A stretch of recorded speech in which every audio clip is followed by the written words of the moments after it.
The first time Angela saw it happen, she thought she was dreaming. It was early morning. Sunlight crept through the window like a shy cat. Angela stood in the kitchen, making coffee, her eyes heavy with sleep. She had been up 3 times during the night with the twins. Her body felt like a heavy blanket she couldn't take off. Then she heard it, a small grunt, a baby sound. She turned her head and looked into the living room. There, on the soft blue carpet, was Eli, her baby boy.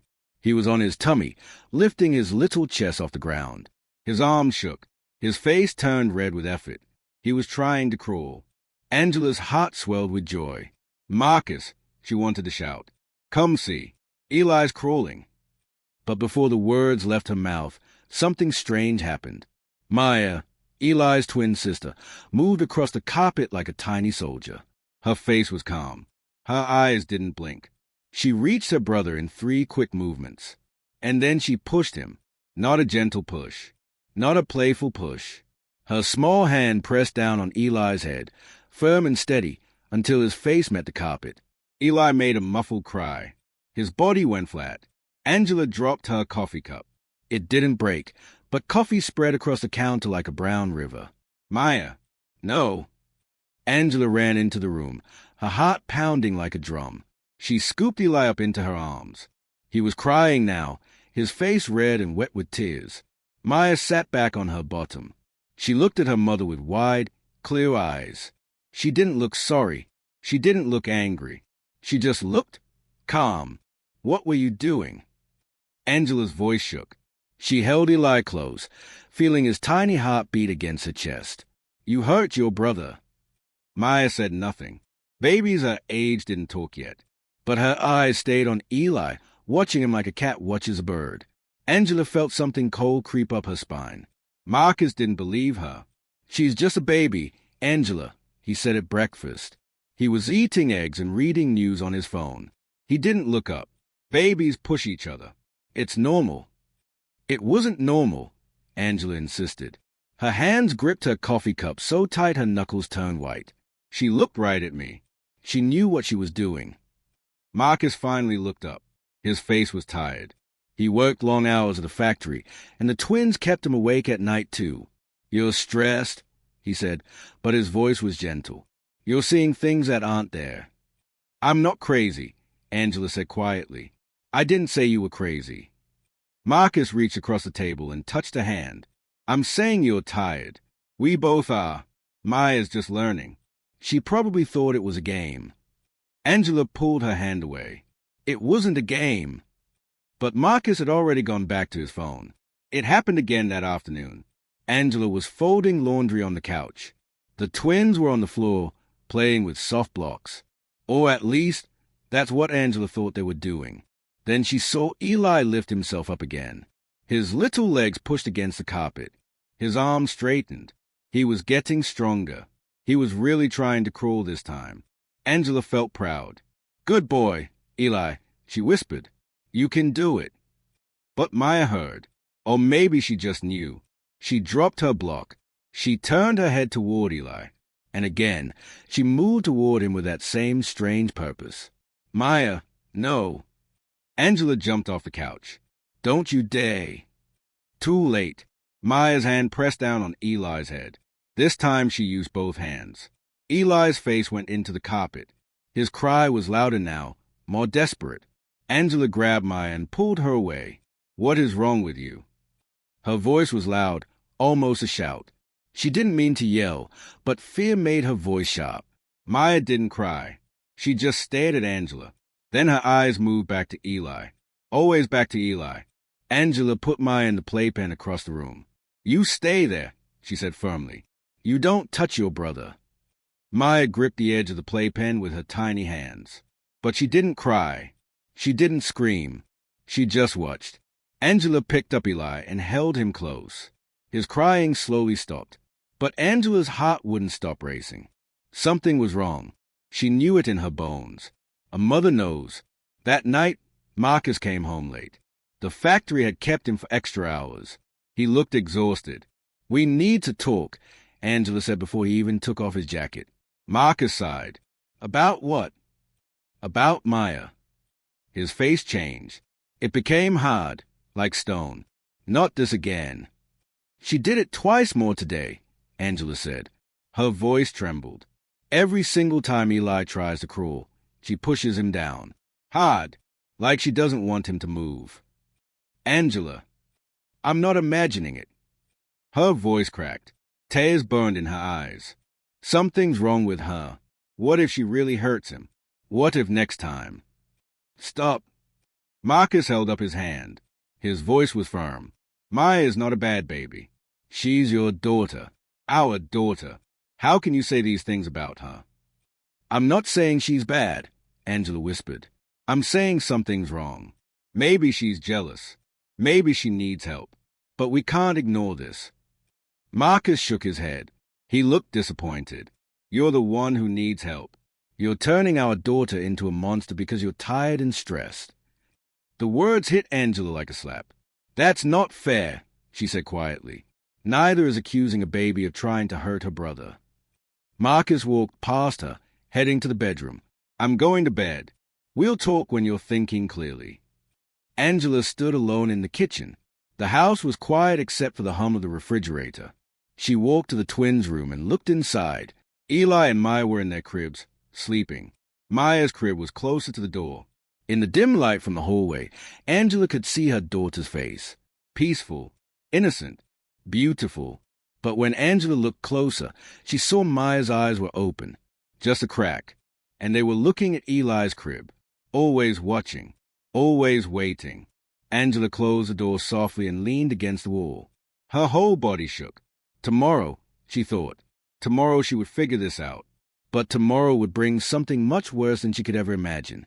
The next morning started with screaming. Not baby screaming. Angela's screaming. She had put the twins on their play mat after breakfast, just for a few minutes. She needed to wash the dishes, throw in laundry, maybe brush her teeth if she was lucky. But then she heard that sound again. That little grunt. Angela's hands froze in the soapy water. Her heart started beating fast. She dried her hands quickly and rushed to the living room. And there it was. Again, Eli was lifting his chest off the mat. His face showed determination, that beautiful baby stubbornness. He wanted to crawl so badly. His little body shook with effort. And Maya was already moving toward him. No! Angela dove across the room. She wasn't fast enough. Maya's hands pressed down on Eli's head. But this time something different happened. Eli made a choking sound. Not crying. Choking. His face turned red, then purple. His mouth opened like a fish out of water. Angela grabbed both babies, pulling them apart. Eli! Eli! Breathe! She turned him over, patting his back the way the doctor had shown her. Finally, Eli coughed. Then he cried. That beautiful, awful sound of a crying baby. Angela held him tight, tears running down her face. It's okay, baby. Mama's here. Mama's here. When she looked up, Maya was sitting exactly where Angela had left her, watching, those calm, unblinking eyes fixed on her brother. Why? Angela whispered to her daughter. Why do you keep doing this? Maya didn't answer. Of course she didn't. But her tiny hand reached out toward Eli, like she wanted to touch him. Angela pulled Eli away. No, you stay away from him. For the first time, Maya's face changed. Her bottom lip trembled. But she didn't cry. She just kept reaching. Angela called Marcus at work. You need to come home, she said. Her voice was steady, but her hand shook as she held the phone. I can't just leave. Eli couldn't breathe. Marcus. Angela's voice broke. Maya pushed him and he couldn't breathe. This isn't normal. This isn't just playing. Something is really wrong.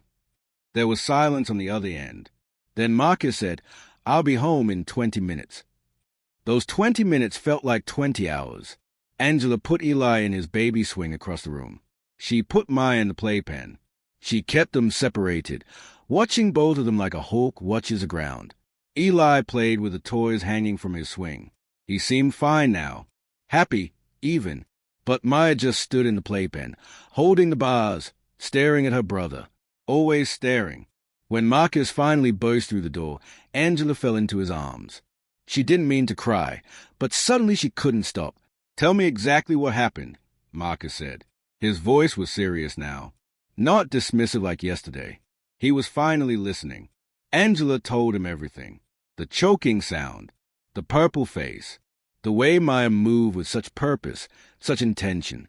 Marcus looked at Maya in the playpen. She looked back at him with those big, innocent eyes.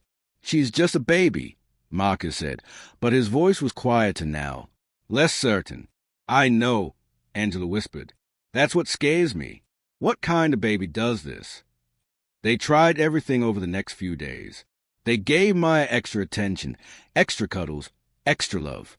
Maybe she was jealous. Maybe she needed to know she was special too. They scolded her gently when she tried to approach Eli. "No, Maya. Gentle. Be gentle with brother." They praised her when she played nicely. "Good girl.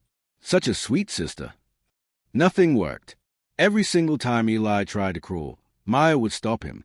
It didn't matter if Angela and Marcus were watching.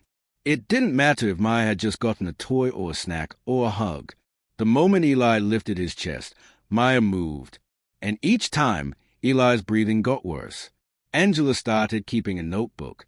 She wrote down every incident. Monday, 10:15 a.m., Maya pushed Eli. He coughed for 30 seconds. Monday, 2:30 p.m., Maya pushed Eli. Face turned red. Breathing shallow. Tuesday, 9 a.m., Maya pushed Eli. Couldn't catch breath for 1 full minute. The list grew longer. Scarier. Marcus saw it too now. He couldn't deny it anymore. "Maybe we should take her to a doctor," he suggested one night. They were lying in bed, both too worried to sleep, like a child psychologist or something. "And tell them what?" Angela asked. "That our baby is trying to hurt her twin? They'll think we're crazy. They'll think we're bad parents." "We're not bad parents," Marcus said firmly, but he sounded like he was trying to convince himself. Angela stayed at the ceiling. "What if we have to separate them? What if Maya can't be around Eli?" The words hung in the dark room like smoke. "She's our daughter," Marcus said quietly. "We can't just give up on her." "I'm not giving up on her," Angela said. "I'm trying to protect Eli.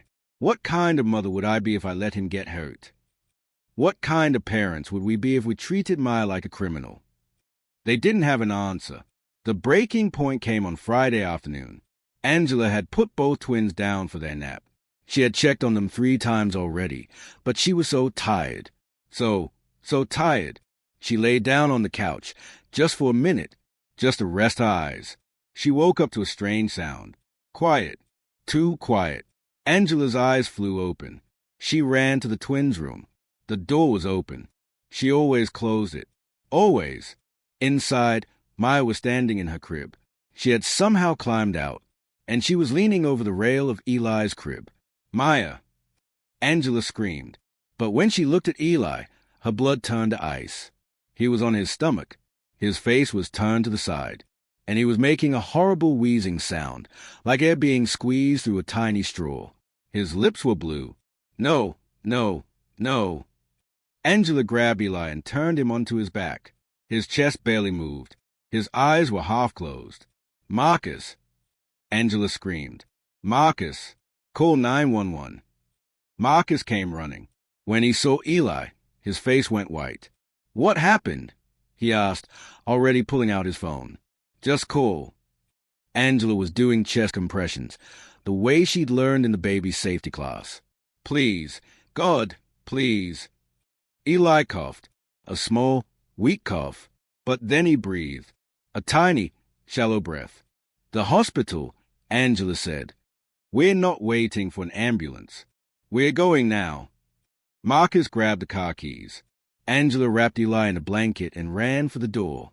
Behind her, she heard Maya crying in her crib, the first time she'd cried all week. But Angela didn't stop. She couldn't stop. "I'm sorry," she whispered to the air, to Maya, to God. "I'm so sorry." They left Maya with their neighbor and drove to the emergency room like demons were chasing them. In the back seat, Angela held Eli against her chest, feeling his small, struggling breaths. "Hold on, baby," she whispered. "Please hold on." And in her mind, a terrible thought formed. What have I done? What if I'd been wrong about everything? But it was too late for questions. They were already pulling into the hospital parking lot, and Eli's breathing was getting weaker with every passing second. The emergency room was bright and cold and smelled like cleaning chemicals. Angela burst through the doors, holding Eli in her arms. "Please, my baby can't breathe." Nurses appeared like magic. They took Eli from her arms, placing him on a small bed with rails. A doctor rushed over, a young woman with kind eyes and quick hands. "How long has he been like this?" the doctor asked, listening to Eli's chest with her stethoscope. "I don't know," Angela sobbed. 10 minutes? 20? He was trying to crawl and then... Trying to crawl. The doctor's head snapped up. Show me exactly how he was positioned." Angela's hand shook as she demonstrated. On his stomach, lifting his chest up, like this. The doctor's face changed. She moved faster now, calling out medical words Angela didn't understand. More nurses came. They attached wires to Eli's tiny chest. Machines beeped and hummed. Marcus held Angela as they watched. His face was gray, like all the color had been drained out. "Is he going to be okay?" Angela whispered. "Please tell me he's going to be okay." The doctor didn't answer right away. She was studying a screen, her fingers flying over a keyboard. Finally, she turned to them. "Your son has a structural abnormality in his chest. We need to do more tests, but I believe his sternum, that's his chest bone, is pressing on his airway when he lifts his upper body." Angela felt the world tilt. "What does that mean?" "It means," the doctor said gently, "that when he tries to crawl, when he lifts his chest off the ground, the bone shifts. It presses against his windpipe. That's why he can't breathe."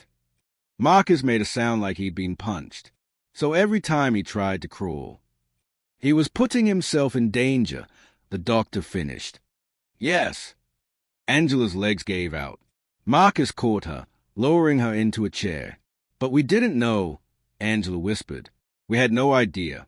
We thought..." She stopped. Her hand flew to her mouth. "Maya. Oh, God. Maya." "The twin," Angela said, her voice rising. "His sister." She kept pushing him down. Every time he tried to crawl, she pushed him flat. The doctor looked confused. "I'm sorry. We thought she was hurting him." Angela was crying now, big gasping sobs. "We thought she was jealous. We thought something was wrong with her. But she was..." "Keeping him safe," Marcus finished. His voice cracked.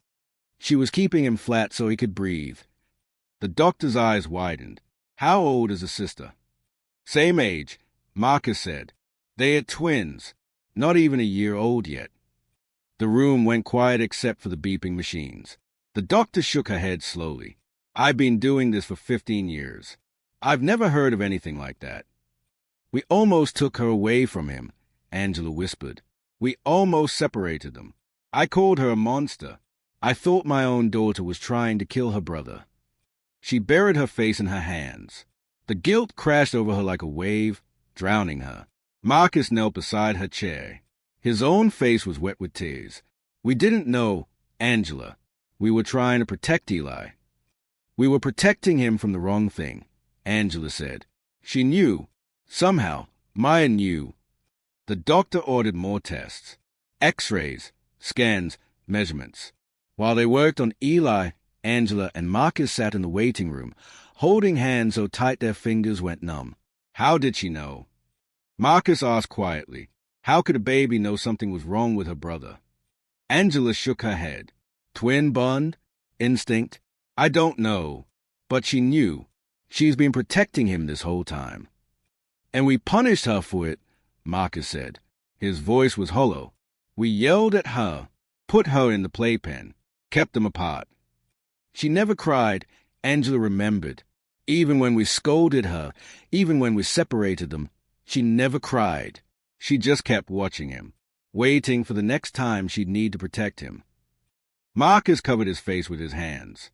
We're terrible parents. No, Angela squeezed his hand. We're human. We saw our baby getting hurt and we reacted. We didn't have all the information. She did, Marcus said, A baby not even 1 year old had more sense than both of us. 3 hours later, the doctor came back. Eli is stable, she said, and Angela felt like she could breathe again for the first time all day. We've got him in a position where his airway is clear. He'll need surgery eventually, but for now, he's safe. Can we see him? Angela asked.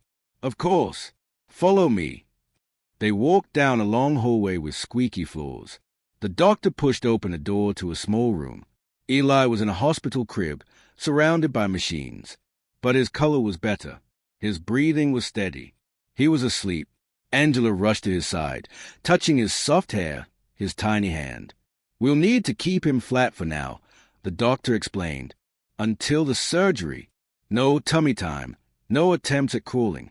It's crucial that he stays in positions where his chest isn't elevated. How long have we been putting him in danger? Marcus asked. His voice was barely a whisper. The doctor hesitated. Based on what you told me, possibly weeks. Maybe longer. Angela's tears started again. But Maya kept him safe. All those times we weren't watching, when we were sleeping or cooking on the shower, she was there, protecting him. Where is she now? The doctor asked. With our neighbor, Marcus said. We left so fast. You should bring her here, the doctor said. I have a feeling Eli would rest easier with his sister nearby. An hour later, their neighbor brought Maya to the hospital. The moment Maya saw Angela and Marcus, her face crumpled. She reached for them with her little arms, and for the first time in days, she cried. Really cried. I'm sorry, Angela sobbed, holding her daughter tight. I'm so sorry, baby girl. You were being such a good sister and Mommy didn't understand. Maya's crying stopped. She looked at Angela with those serious, knowing eyes. Then she looked past Angela, into the hospital room. To Eli, you want to see your brother? Angela asked. Maya nodded. Such a small movement, but so clear. They brought her into the room. A nurse had lowered the side of Eli's crib so he wouldn't be completely boxed in. Maya reached out her hand and touched Eli's head, so gently. Her fingers rested on his hair, and her whole body seemed to relax. Eli stirred in his sleep. His small hand moved, finding Maya's arm. His fingers wrapped around it loosely. And just like that, both babies settled into a peaceful sleep. Look at that, the nurse whispered. She's guarding him, even now. Angela and Marcus stood together, watching their children, their miracle children. She saved his life, Marcus said quietly. Over and over again, she saved his life. And we almost punished her for it, Angela added. The guilt would stay with her for a long time, maybe forever. How do we make this right? We trust her, Marcus said. From now on, we trust them. They understand each other in ways we never will. The doctor returned with a clipboard. We'll schedule the surgery for next week. It's relatively simple. We'll adjust the sternum position. After recovery, Eli should be able to crawl, walk, run, everything normally. And until then, Angela asked. Until then, the doctor smiled, I'd say keep his sister close. She's proven to be the best monitor he could have. That night, the hospital let them stay in Eli's room. They brought in a bigger crib so both twins could sleep together, safely, with Eli positioned flat. Angela and Marcus took turns watching them. Every hour, one of them would check. And every single time, Maya's hand was on Eli's head, protecting, guarding, loving. At 3 a.m., Angela sat in the chair beside the crib, watching her baby sleep. I'm sorry I doubted you, she whispered to Maya. You're not even a year old, and you're braver than I'll ever be. You saw what we couldn't see. You knew what we couldn't know. Maya didn't wake up, but her fingers tightened slightly on Eli's head, as if to say, I've got him. I'll always have him. Angela reached through the crib rails and touched both her babies. You two have a bond I'll never fully understand. But I promise, from now on, I'll respect it. I'll trust it. Marcus came to stand beside her. Twin bond, he said softly. It's real. More than real, Angela said. It's powerful. It's life-saving. They stood together in the quiet hospital room, listening to their children breathe. Together, safe, alive. Because sometimes love doesn't look the way we expect. Sometimes it looks like a tiny hand pushing down when we think it should lift up. Sometimes protection looks like harm until we understand the whole truth. And sometimes the smallest person in the room is the bravest one of all. Epilogue. 3 weeks later, Eli had his surgery. It went perfectly. 2 weeks after that, he tried to crawl for the first time in his life. Really crawl, without danger. And Maya? She crawled right beside him, matching his pace, her hand occasionally touching his back, not pushing him down anymore, just letting him know, I'm here. I've got you. Angela and Marcus never forgot the lesson their daughter taught them. That fear can make us blind. That love can wear unexpected faces. And that sometimes the hero of the story is the one we almost misjudged. Maya saved her brother's life over and over, with nothing but instinct and an unbreakable bond. And she did it all before she could even say her first word. The end. Thought balloon, what would you do? Imagine you're the parent in this story. Your baby keeps getting pushed down by their sibling. Would you trust your instincts? Would you separate them? Or would you look deeper for answers? Fear can make us react before we understand. But sometimes the truth is hiding in plain sight, in the actions of those we least expect. This story reminds us, not everything is as it appears. Love can look different than we expect. Children sometimes know things adults don't teach us. Can mean watching carefully instead of jumping to conclusions. If this story touched your heart, give it a like. Subscribe for more powerful, emotional stories that make you think. Share your thoughts in the comments. Have you ever misjudged someone only to discover they were helping you all along? Tell us your story. Share this with someone who needs to hear it today.